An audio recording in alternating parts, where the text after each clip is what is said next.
So, did you hear the joke about the individual that worked for a car repair shop in the Atlanta, Georgia area? And when he quit, he did not receive his final paycheck. So, in response to his complaint to the feds concerning his paycheck, this particular company went ahead and dropped off 91,000 oil coated pennies to his home to pay him for the work that he was owed. Unfortunately, this is not a joke. This is a news story that I came across online at businessinsider.com. It says U.S. government sues Georgia auto repair shop that dumped more than 91,000 pennies in a former employee's driveway. The author is Charles Davis. I'll put a picture of the pennies that they have in the article here. Also, it looks like that the pennies actually made a stain in the driveway because the pennies were coated in oil. Allegedly, the auto repair shop says they didn't do it. It's a mystery to them how it happened. There's a few lessons here I think we could all learn from this particular story. It says when this individual didn't receive his final paycheck from his employer last January, he complained about it, calling up the U.S. Department of Labor to lodge an accusation of wage theft. The employer responded by leaving more than 91,000 pennies on his driveway in Fayetteville, Georgia. That's a suburb right outside of Atlanta. Now the U.S. government is suing that company, arguing the act constituted illegal retaliation. In a complaint filed with a federal court in Georgia, the Department of Labor accuses AOK Auto Works and its former owner, Miles Walker, of more than just pettiness.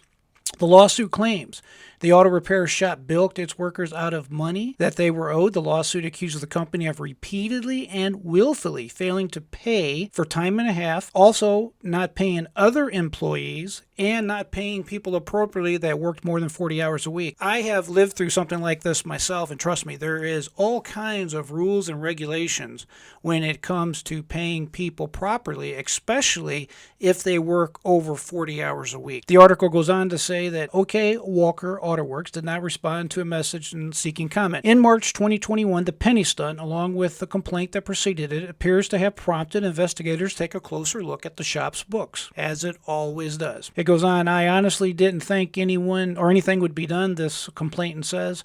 In a phone interview, he said he didn't expect much to happen, but he's glad it's getting the attention now that it definitely deserves. It says the saga began in January 21 when this individual contacted the Department of Labor to say he was missing $915 in payments that he was owed for work that he completed.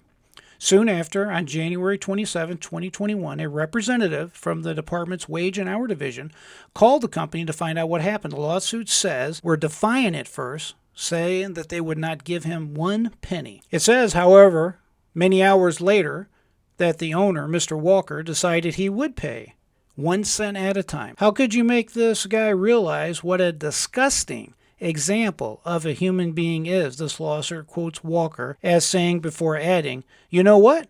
I've got plenty of pennies. I'll use them. The court documents say that on top of the pile of pennies, defendants left a copy of this particular complainant's paycheck, last paycheck, with a cuss word written on the outside of the payment, the envelope, on the outside of the payment envelope. At one point of contention, this particular company even dedicated a separate web page on its website devoted to this quote-unquote penny stunt.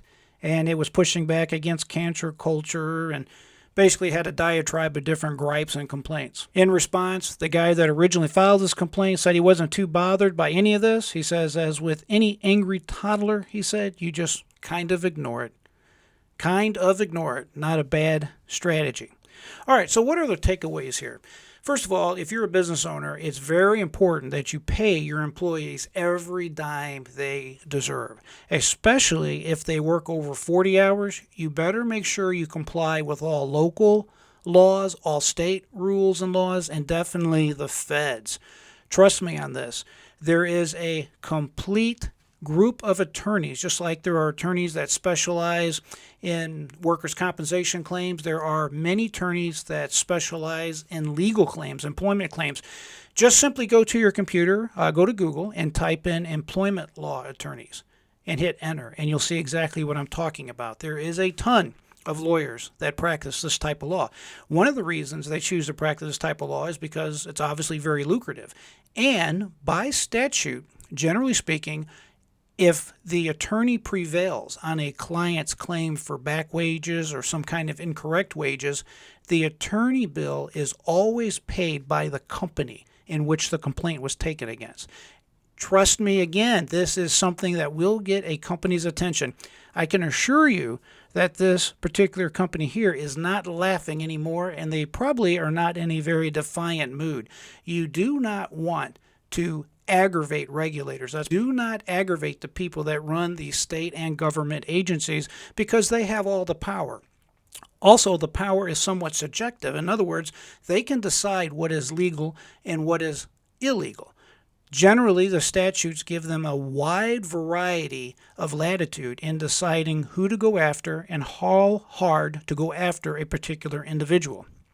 Another point that you want to make sure that you take away is basically stay out of the public eye. Do not get involved in something like this. If you have something where an individual complains about your business, you need to do whatever you can to put water on this fire before it spreads out of control. You don't need the publicity. You don't need to fight back as this particular auto dealership did. You need to simply cut your losses, write a check, put a smile on this particular situation, and move on with your business. It is not worth it. So the lessons you can learn here is, number one, make sure you always pay your employees every dime they're owed, and also make sure you pay correctly if it is over 40 hours of work time. The next lesson you can learn is always make sure that you do not end up in the public eye. It is not worth it to end up in a situation to where the whole world knows about your petty little dispute that you got yourself involved in. You look like a criminal in the eyes of the public, and no one's going to want to do business with you. And finally, do not aggravate the regulators. The regulators hold all the power.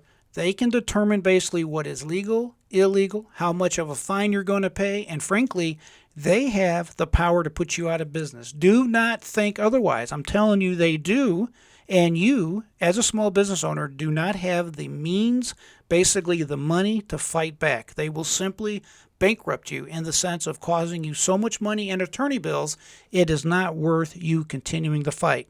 So play nice. Be nice. If you have a problem, make it right. As always, I appreciate you joining me today for this episode of the J.R. Dukes Show. I am J.R. Dukes, your host. I want you to always remember to have that free mind and never give up. I am J.R. Dukes.